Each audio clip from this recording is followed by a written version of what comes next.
you let them hang around for a half and it's a 1-score game or something. That's what group of 5 programs want. Well, that's actually what I was going to ask you. You're coming, like, you have a unique perspective of not just covering, but having been in this situation where you're a G5 team going to play a P5, well, at the time P5, now P4 program. Like, what is the mindset in that locker room around? Like, is it just we need to show up and compete, or listen, man, we have a legitimate shot to go and beat these guys if we do what we do? Like, how do you guys get yourself prepared for those matchups when you're playing up in what people consider to be a more talented program?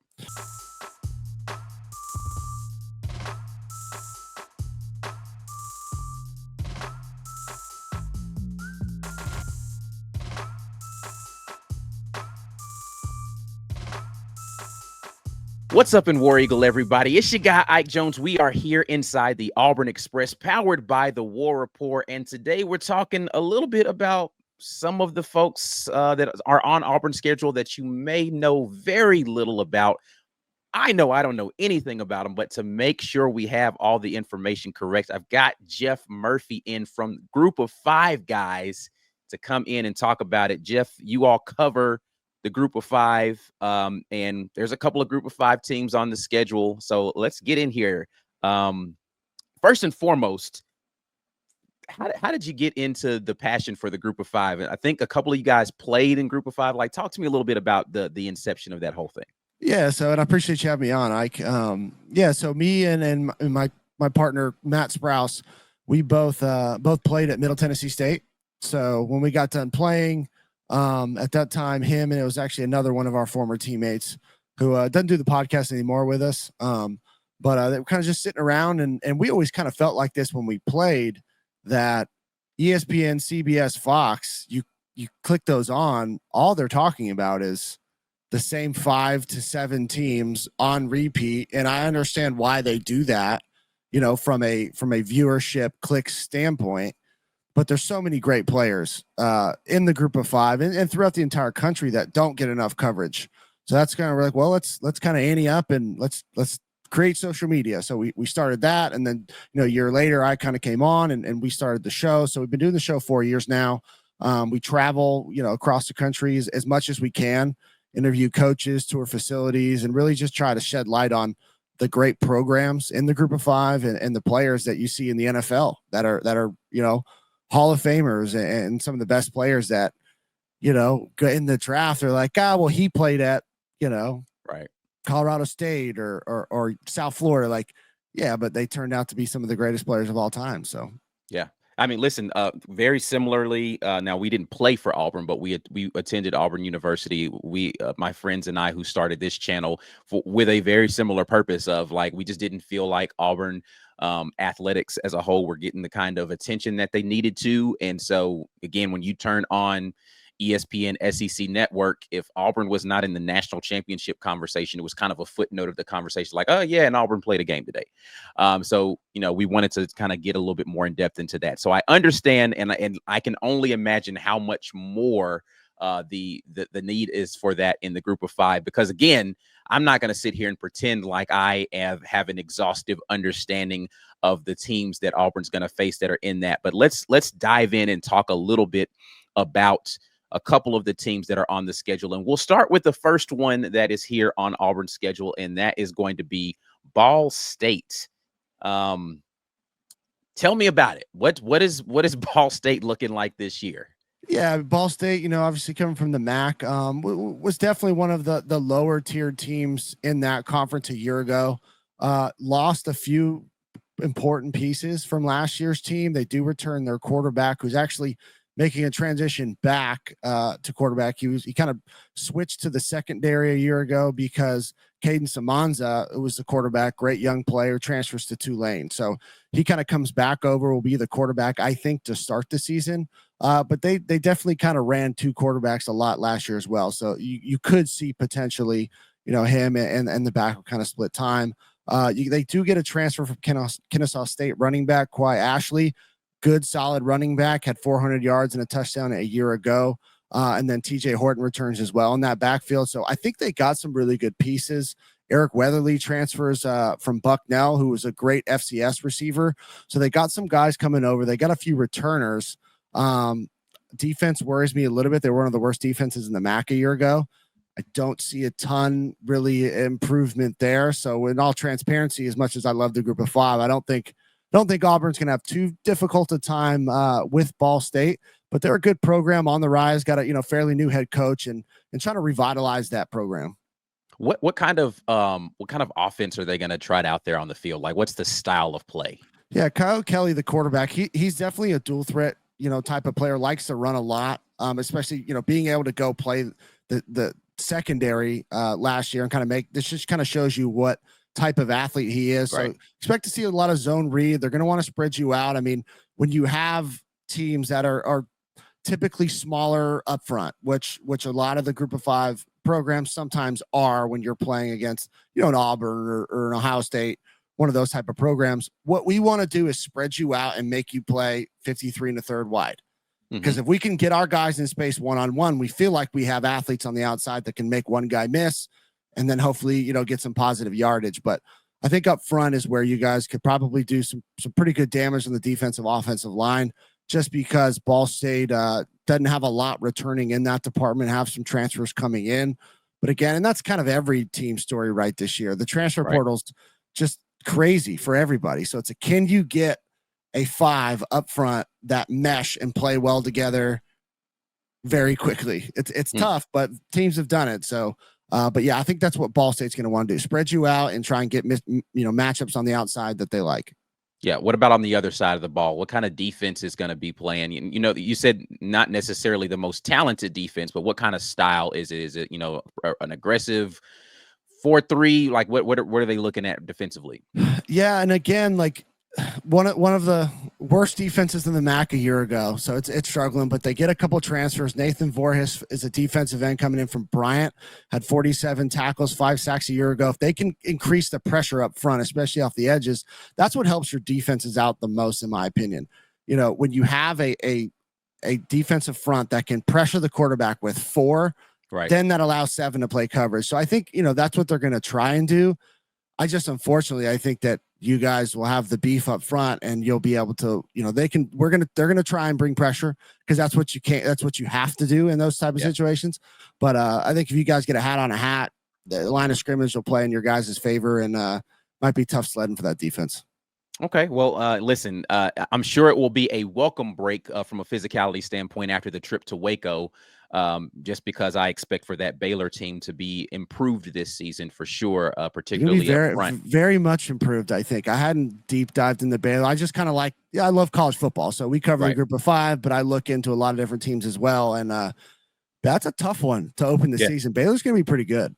Yeah, no, I agree. I think, Baylor has an opportunity to go out there and win their conference. And so it's a good, tough test for Auburn out the gate. And then you get to come home and potentially run up the score a little bit on a Ball State team that you're going to overmatch. The next game is going to be against South Alabama, who is, by all accounts, a better football team than people give them credit for. What are you feeling about South Alabama and how they are positioning themselves both in that conference and for that game? Yeah, I love South Alabama. They do lose their starting quarterback and starting running back from a year ago. But I'll say this, Major Applewhite's the head coach, former Texas quarterback. He knows offense. So, they get Zach Pyron from Georgia Tech, who filled in for an injured starter last year in some pretty big moments. So I think that's actually a big get for him when you lose a guy like Gio Lopez. The thing that is very interesting, and everybody has these games, right? Like a bit of a trap game for you guys, because you open up with Baylor, who I think will be a tight physical game. You get the Ball State at home. You have South Alabama at home as well, but Oklahoma and Texas A&M are right after South Alabama. Right. So if Auburn thinks that they're going to get the same type of physical matchup as they get against Ball State, they're not. They're going to get a better overall, just position group by position group, better talented player in South Alabama, and they're going to be very well coached. So I think they have to be ready. Devin Voisin is their best receiver returning from a year ago on the outside. He's a great playmaker. I'm a little bit worried that there's not yet a solidified number 2 option, which makes it difficult from an offensive standpoint. But they do bring in a couple transfers that should help that group. And then defensively, this is their biggest hole, in my opinion, is they only return 3 starters. So there's just a lot of question marks. Like you can go and look at huddle film and go and try and find guys who are transferring in that played at other schools, but there's just not a lot of tape on them. So the defense for me is their biggest question mark. But I don't sleep on South Alabama. South Alabama is a good program and coached by a very, well staff.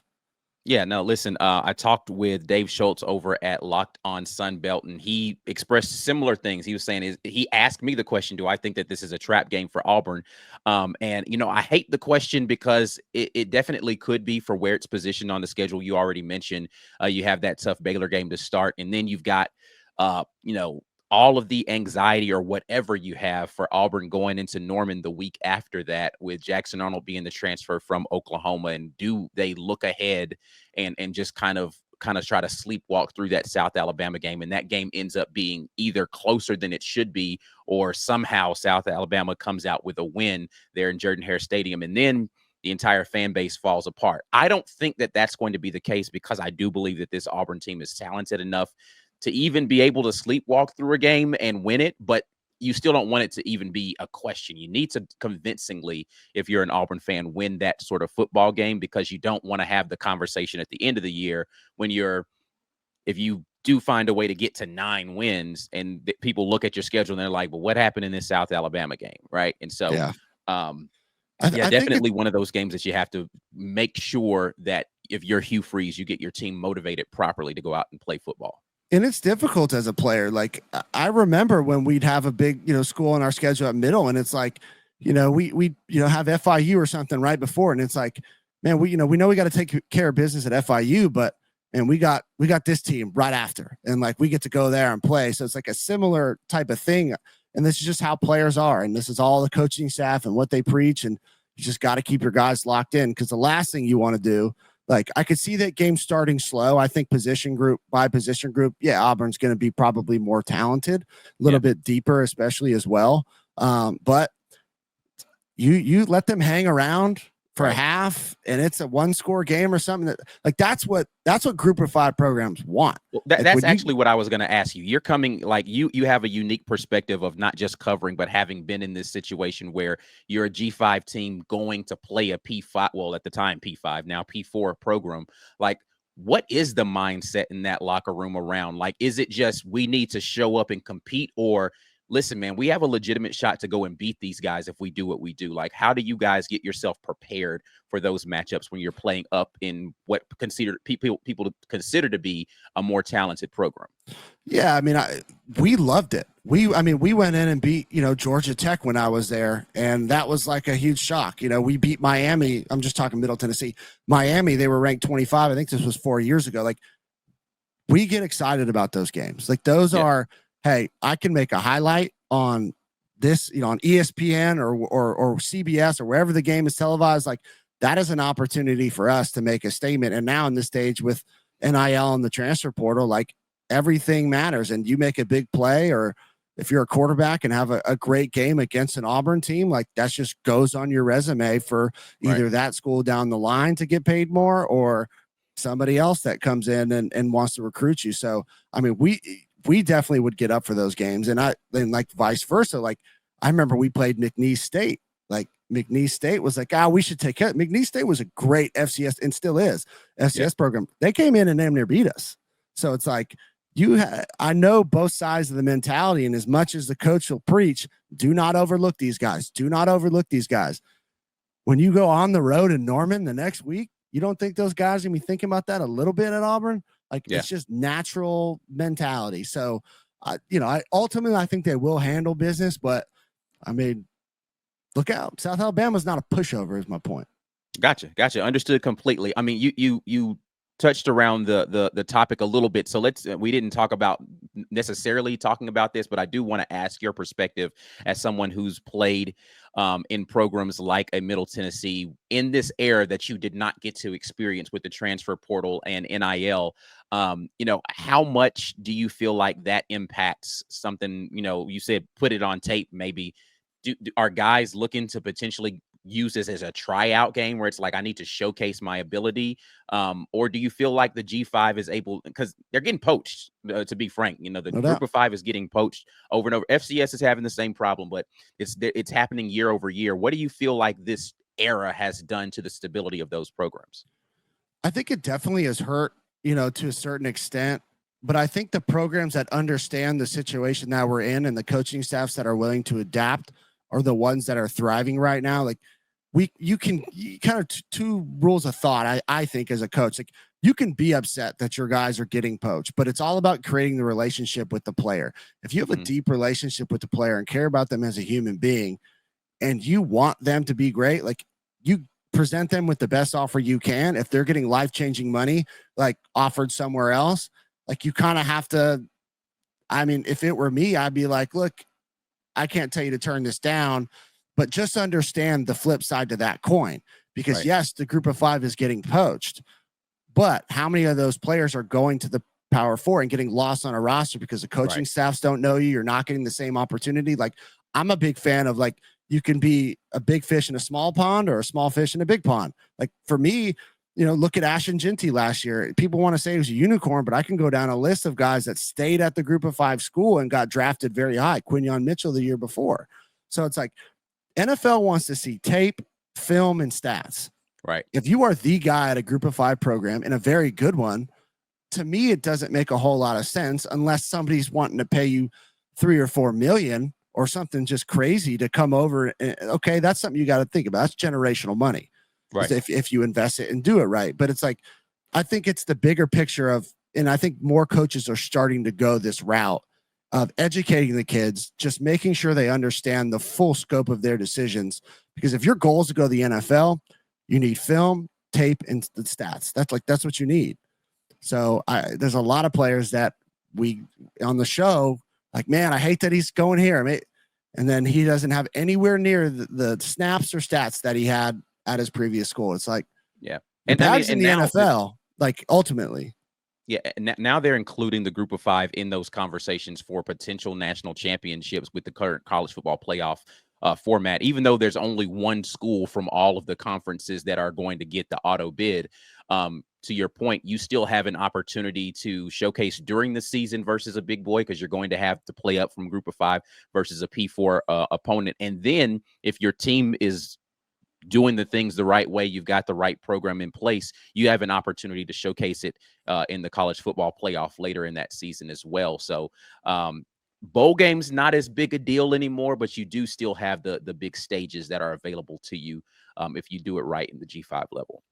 Yeah, and I kind of hate that bowl games kind of have been diminished in this era a little, because, we got to go. It was such a great experience. And now it's almost more like a showcase for the younger guys, because a lot of the older guys don't play.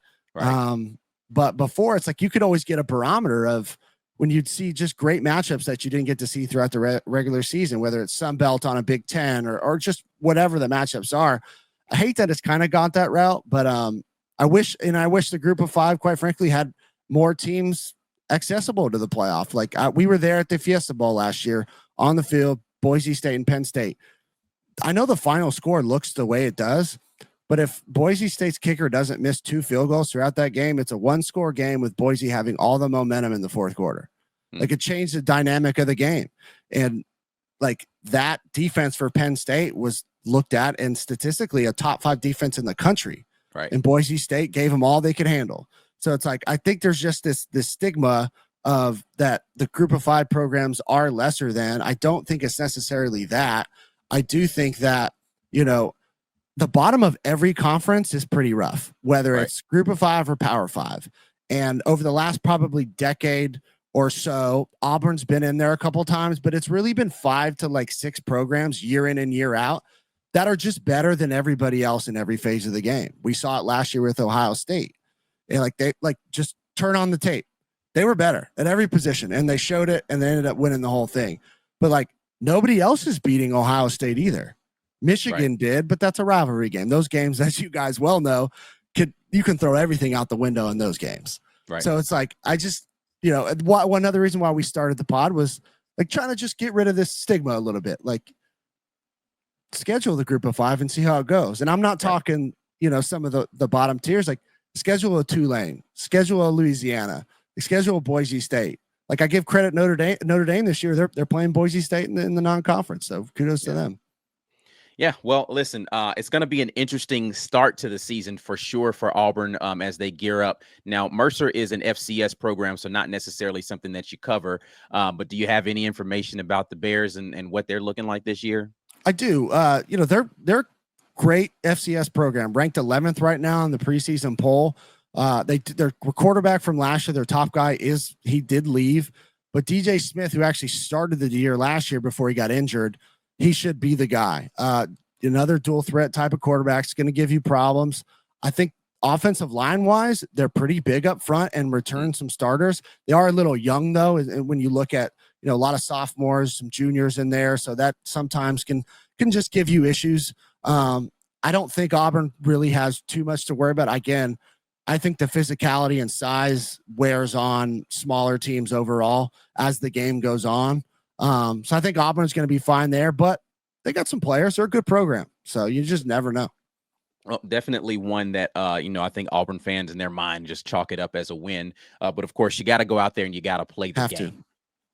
So let's, shift gears a little bit here and talk about just the perception of this Auburn program outside of the Auburn sphere, because, listen, I talk to players and I talk to coaches, and of course, this is the time of year where everybody feels like we've got the tools to win the national championship. No. But you got to go out there and you got to play football games. And once, you lose a game, does that stem the momentum? Does it move in a different direction? And are you able to rebound and all of those things? What do you feel the perception is of the program for Auburn? And is there any level of, I don't know if this team has it to be able to make any significant changes of a 5-7 team last year? Yeah, I mean, I don't know the roster, and I'm not going to pretend like I do. I'll give you the perception from myself I'm a California kid originally, but been in the Southeast for the last 15 years and not far from Auburn. And our co-host actually lives not far at all from Auburn. And this a little bit is from a Troy lens. I will say that too. I think Auburn's a good program from all the things that I've heard. It seems like and I don't know who these people would be in the administration that have not been doing things the right way, which has kind of held you guys back, because you have everything you need in a premier program and seems like you have the resources. You definitely have the following and the fan base. I mean, Auburn's fan base is huge, but it's like, why haven't you guys been able to put it together? And I don't necessarily know the answers to that question. I do like Hugh Freeze. I think he's a great coach. Obviously was at Liberty and did a fantastic job. But yeah, I think Auburn, to me, as a perception is, why aren't they one of the top teams in the SEC? Because they have all the ingredients to be that. And we're not, that long ago was up there every single year. At least it felt that way.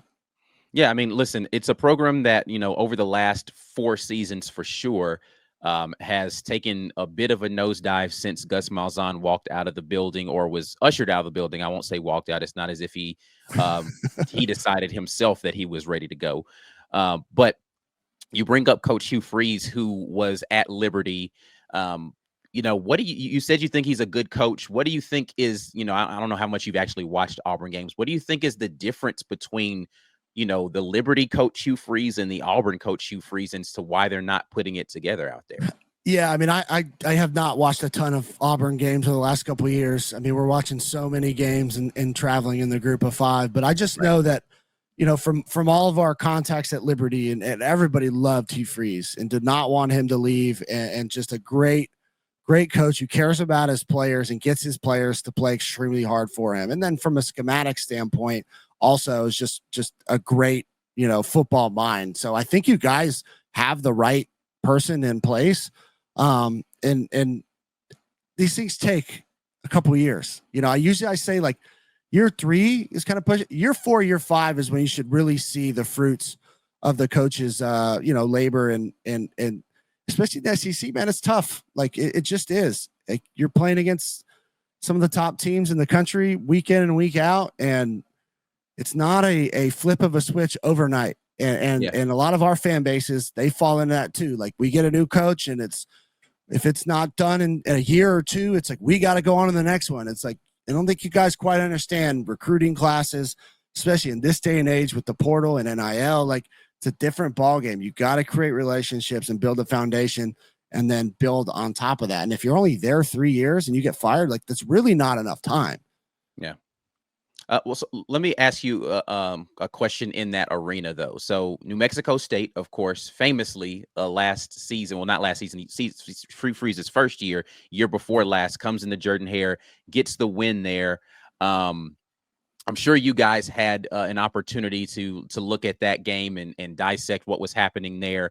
Diego Pavia, the mercurial talent that is now at Vanderbilt, that is causing all of the waves. What do you feel like the ceiling is for a team like Vanderbilt with Diego Pavia? Like, is he just really that guy and he just needs an opportunity to showcase it? Or was that a flash in the pan last year of what Vanderbilt was able to do for both at playing versus Bama and versus Auburn last year? Yeah, I don't necessarily know Vandy's ceiling. I'll say this about Diego Pavia, because we obviously were on him at the beginning of that season, where he came from, and then got to see him in the Conference USA Championship game live. The kid is just a special playmaker. Like, a little bit of a poor man's Johnny Manziel, if I can use him. Like, that's kind of what he reminds me of. Like, he can play within the offense, throw balls on time, but he can get outside. He's fast. He's stout. Like, can't really, some guys can't get him down with one arm. So he's just a playmaker, and he gives you a puncher's chance in any game he plays. Interested to see this season. He's been very vocal about some things, and I'm a big proponent of, like, as a quarterback myself, like, I don't want to give anybody any extra bulletin board material than they already have. And he does not seem to shy away from any of it. He's just doesn't. Listen, bro, put it on the bulletin board, and I'll come point at it after the game and tell you why I was right. Exactly, and kudos to him having that confidence, and that just seems he's just that way. But yeah, it's going to be interesting. I hadn't looked at Vandy's schedule at all, but I mean, I don't know if they quite have the magic that they had a year ago. I don't know. That's just my 30,000 foot view on it, but he's still the same guy, a year more experienced, stronger, faster, all those things. And he's going to give you a shot in every game you play. Yeah, I'm definitely looking forward to seeing the outcome of this season. We in the Auburn faithful feel like we've got a good team, but hoping that the pieces come together and the test will come very early. But hopefully we'll get a chance to talk to you again as we get closer to both Ball State and the South Alabama matchup, so that we can see, because we'll have seen both of those teams at least play a little bit, so we'll know more about what they're looking like, not just on paper but on the field. In case anybody wants to get a sneak peek of some things going on in the Group of Five, or they want to get some insight from you all, how do they find the Group of Five guys? I appreciate you having me on. And yeah, you can find us on all the social media streaming, platforms at Group of Five Guys. We're on YouTube. The season's getting ready to kick off, so we'll do a morning show Monday, Wednesday, Friday. This Friday, we're going down to Bowling Green. We'll be live from there. Western Kentucky opens up week 0 in conference against Sam Houston. So, and then you can find us at groupof5guys.com as well. All of our information is on there. All right. Well, I appreciate it so much. Thank you for giving us a little insight into what Auburn fans can expect from a couple of games on the schedule that they may not have any knowledge of. You know where you can find us. We are at The War Report. That is on X and Instagram. We are TW Report on TikTok. Before you get out of here, if you haven't hit that like button already, you're completely wrong. Make sure that you share the content with somebody. We'll be back with great War Report content later. But until the next time, and as always, War Eagle.